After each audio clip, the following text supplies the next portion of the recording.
about to start a new painting in the Streaming Evolution series. Many of you probably have followed along with this painting, and it went through a couple of different iterations. And I'm going to pause on this for a moment and transition to the next, the startings, the budding of a new piece. And the idea is I'll create, keep adding one by one more and more of a patchwork as these expand, and butt them up against each other and ultimately have a very large piece that is like a patchwork of paintings.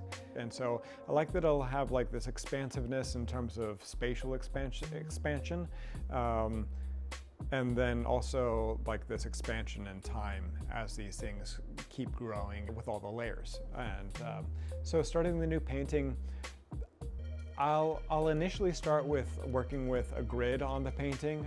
You can kind of see some of the grid lines that I put on this painting, and that'll serve a couple of different purposes.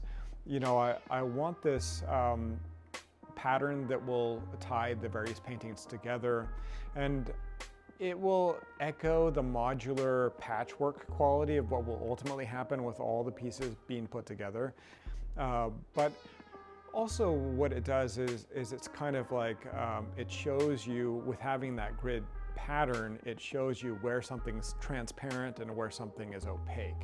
And that's a big question that I'm asking myself with this painting series, like when and how is something like open or closed or transparent?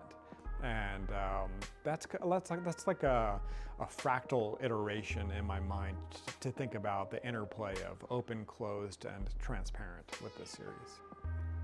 So by open, closed, and transparent, what I mean is, like on this painting, you can kind of see the example. I have this grid that is going through here, but then this goes over the top of this grid, so it blocks that out with this opaque paint here. And then back here, this is like the initial abstract geometric piece where I allowed this window to show through from the first iteration of the painting. So that's what I mean by open. It's like an actual window into a previous layer. And since this is going to be this layered process, it's especially important in this series to analyze, where do I leave something just completely open? Where do I suggest that there's transparency? Where do I just block something out entirely and cover it up? Everything that I'm doing right now with this series is being kind of in contrast to what AI does, or digitally created imagery.